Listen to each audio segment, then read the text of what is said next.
ያውጡብሽ እምቢ ያግቡብሽ እምቢ የሆኑ ባልና ሚስቶች የምሬን ነው የምላችሁ ቤተሰቦች። እስቲ አሁን ሩታ ራሱ ማለት ነው እንደው ትናንትና አሁን ሄርሜላን በእጅ አስገባለሁ ስቲ የሰማ ሰውዬ ተይና ማለት ነው።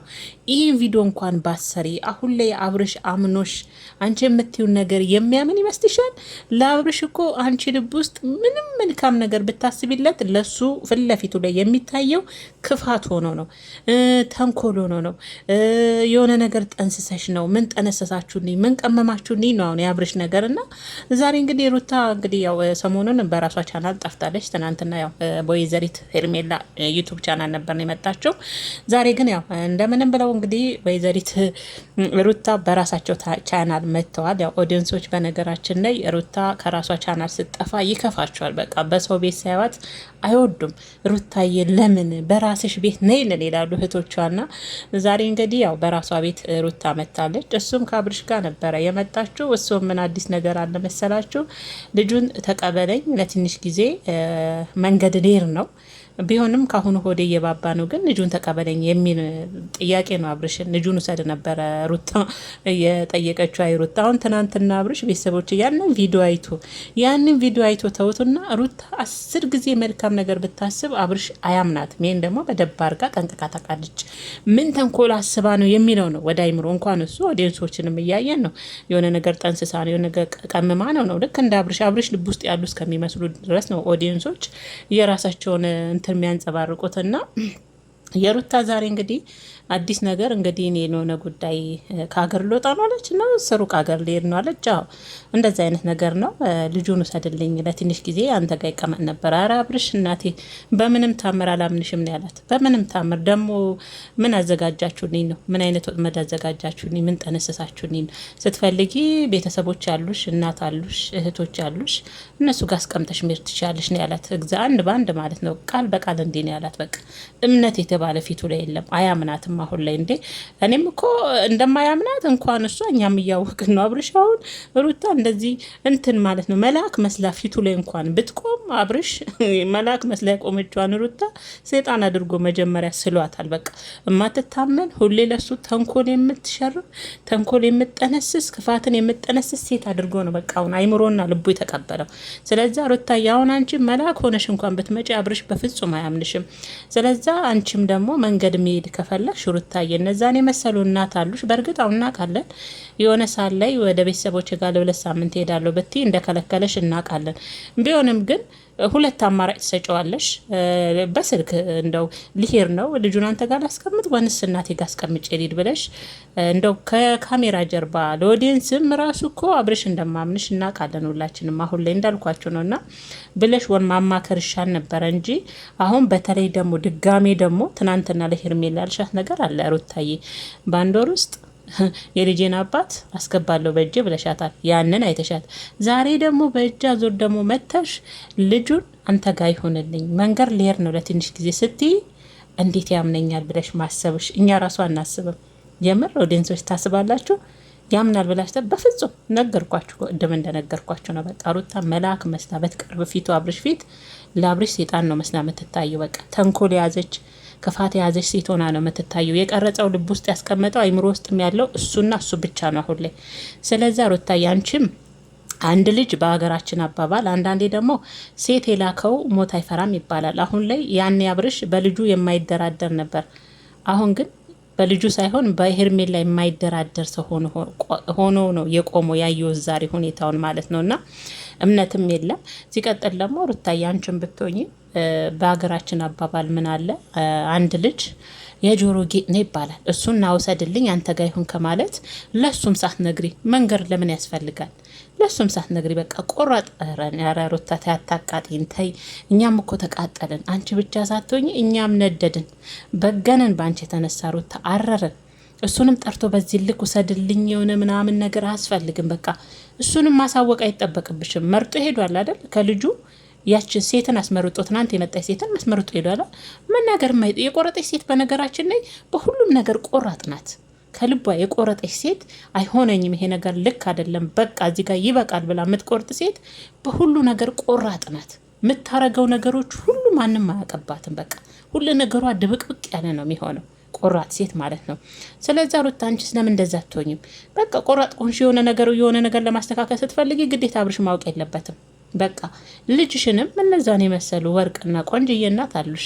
እሳቸው ጋር አስቀምጠሽ የሆነ ያሰብሽው ማዘጋጀት የፈለግሽው ራስሽን ማስተካከል የፈለግሽበት መንገድ ካለ ቆርጠሽ እናትሽ ጋር እህቶችሽ ጋር ልጅሽን አርገሽ ካሜራም ቪዲዮም ልጁም የካሜራ የቱ መነገጃ መሸቀያ ሳታደርጉት ቆራጥ ሆነሽ እናትሽ ጋር አስቀምጠሽ ያሰብሽውን ነገር ለመማር የሚሆን ለሌላ ነገር እንዴ እኔ አንድ ታሪክ ልንገራችሁ። እግዚአብሔርን ቤተሰቦቼ አብርሽ አሁን አልቀበልም ብሏት ነው ሄደው።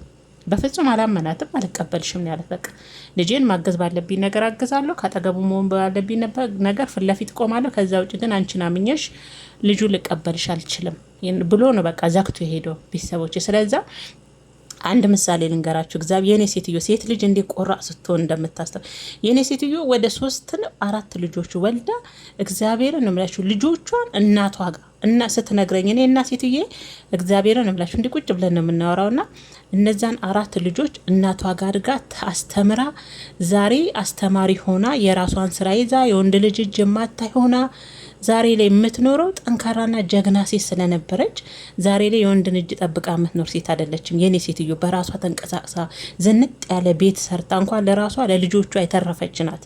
እግዚአብሔርን ነው የምላችሁ ቤተሰቦች። ይሄ ሁሉ ምንድን ነው? ሴት ልጅ የአይምሯ ጥንካሬ የልቧ የመንፈሷ ጥንካሬ ልቧ ቆራጥ ከሆነ አይደለም እንደ ሩታ አንድ ልጅ ተሁና 3-4 ልጅ እናት ጋር እኮ አስቀምጠው አላማ ያላቸው ሴቶች አላማቸው ላይ ፎከስ አድርገው እዛ አላማቸው ላይ ግብ ደርሰው ለልጆቻቸውም ለራሳቸውም ለልጆቻቸውም የሚተርፉ የሚያልፉ ይሆናሉ። እና ሩታ አንድ ልጅ አሁን በአንድ ልጅ ምክንያት እያደረግሽ እሱንም ማግኘት እሱንም መጥራት አይጠበቅብሽም። አላማ ካለሽ የምታስተካክዩ ነገር ካለሽ እናትሽ ጋር አስቀምጠሽ ለምን አትሄጂም? እሱንስ ለምንድን ነው ጠርቶ መለመን ያስፈለገው? ወሰድልኝ እንዲህ ብትል አያስፈልግም። ይሁሉ ውጣ ውረድ እንዴ! ለምንድን ነው ያላማ ሰው ማትሆኙ? ለምንድን ነው ጠንካራ ሴት መሆን ያቃትሽ ሩታ? በዚህ ልክ እሱን ካላየሽ እንደማታር እሱን ካላወራሽ እሱን ካልተጨቃጨቅሽ ማደር የማትችል አይነት ሴት ለምንድን ነው የምትሆኙ እንዴ? ለምን በዚህ ልክ ሩታ? ከምር ቤተሰቦች ልክ ነው ብላችሁ ታስባላችሁ? ልክ ያልሆነችበት ቦታ ምን እንደሆነ ታውቃላችሁ? እንደማምናት እያወቀች እንዲያምናት ልጁን ውሰድ ማለቷ። ያኔስ ለምን ወሰርክ? ገና ጨቅላ ሕፃን እያለ እንኳን ወስደው ነበር ስትል ያኔ አለማስተዋል ነው አላት። አለማስተዋል ነው። አሁን ግን ያኔ ለልጅሽ ተጎድቻለሁ እያልሽ አይደል? አሁንም ለልጅሽ ተጎጂና የምትሄጅበትን ቦታ ቅሪና ልጅሽን አርፈሽ አሳድጊ የሚል መልስ የሰጣት አይገርምም? ልጅሽን አርፈሽ አሳድጊ። አሁን ደግሞ ምን ጠንስሰሽልኝ ነው? ስለዛ በዛም በዙሪያም በዛም የምታደርጊው ነገር አቁሚ። የራስሽን ህይወት ኑሪ። እኔ የራሴን ምርጫዬን አይተሻል። የራሴ የምለውን ሰው መርጬ እየኖርኩ ነው የሚል መልስ ነው የሰጣት። ከማልቀስ አይን ከማቅላት ከማሳዘን አሳዛኝ ከመምስለን ግብሽን በድብቅ አትመችም ሩታ። አላማሽን በድብቅ አትመችም። ጠንካራ ሴት አትሆኝም። የምታረጊው ነገር ሁሉ በድብቅ አድርጊ። ጠንካራ ሴት ጀግና ሴት የነገ ተስፋ ያላት ሴት ነገ ለልጄ ብላ የምታስብ ሴት ግቧ ሁሉ ድብቅ ነው። አላማዋ ሁሉ ድብቅ ነው። ሁሉ ነገሯ ድብቅ ያለች ናት። ሁሉ በልቡ ማለት ነው። እንደዚህ አይነት ሴት ለምን አትሆኝም? እና ሩታ እኛንም አታስተብሪም በእናትሽ። ይህን ሰው እርግፍ አድርገሽ እሱ ደረት አብሬጅ እንደሆነ ተነፋፍቷል። አይሰማሽም። የምር ነገርኩሽ። አይሰማሽም፣ አያምንሽም፣ አይሰማሽም። በቃ እምነቱ ካንቺ ላይ ጠፍቷል። እንደዚህ አይነት ሰው ደግሞ ድጋሚ እንዲያምነኝ መልፋት ጥሩ። ትናንት ያንን ቪዲዮ ሰርተኝ ዛሬ ይህን ስትይ ኧረ ተይ ሩታ ተይ። የምር ልክ አይደለም ቤተሰቦቼ። ትንሽ እንኳን ቀናቶች መጨመር አለባት። በቃ የአላማ ሰው መሆን የአላማ ሴት ጠንካራ። እኔ ጠንካራ ሴት ወዳለሁ፣ ጀግና ሴት። ለምን አንድ ሴት አይደለም አንድ ልጅ አይደለም ለምን 4-5 ልጅ አይኖራትም? መንፈሰ ጠንካራ የሆነች የማትበገር እግዚአብሔር። ለዛ ነው ሩታ አንዳንድ ቦታ የምታናደኝ። ይቅርታ ቤተሰቦቼ እንዳይከፋችሁ ሩታን የምትወዷት። የምር ግን እኔ ጠንካራ እንድትሆን እፈልጋለሁ። በቃ ጀግና ሴት አላማ ሁሉ ድብቅ የሆነ ከዛ ዋው የምትባልላት በመጨረሻ የምታስደነግጥ መጨረሻ ላይ እንዴ ብለው ብርግግ የሚሉላት የሚደነግጡላት አይነት ሴት መሆን አለባት። ይቻላል እኮ አይደል እንዴ?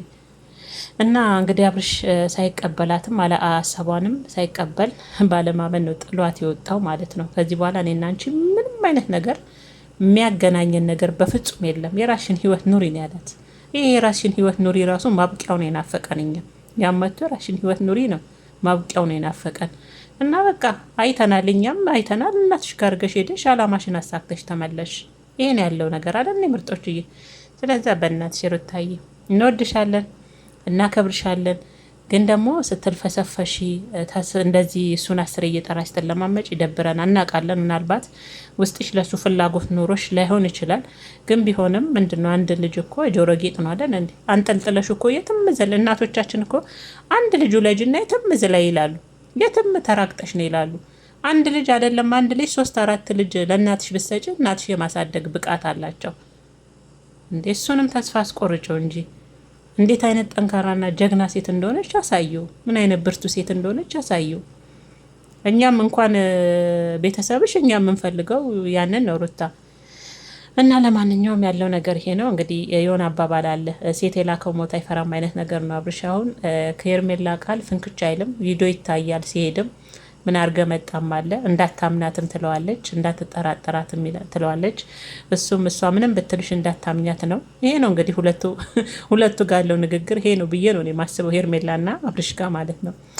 እና ሩታዬ ከቻልሽ ግብሽን በድብቅ አድርገሽ ብትወጪ፣ እንደው ይሄንንም ልጅ እንደው አታሰቃዩብን። ሎልዬ እንደው ፈርዶበት ወደ አንደኛውን ከእናንተ ተፈጥሯል። እንደው ልጁንም እንደው አረ ስለፈጥ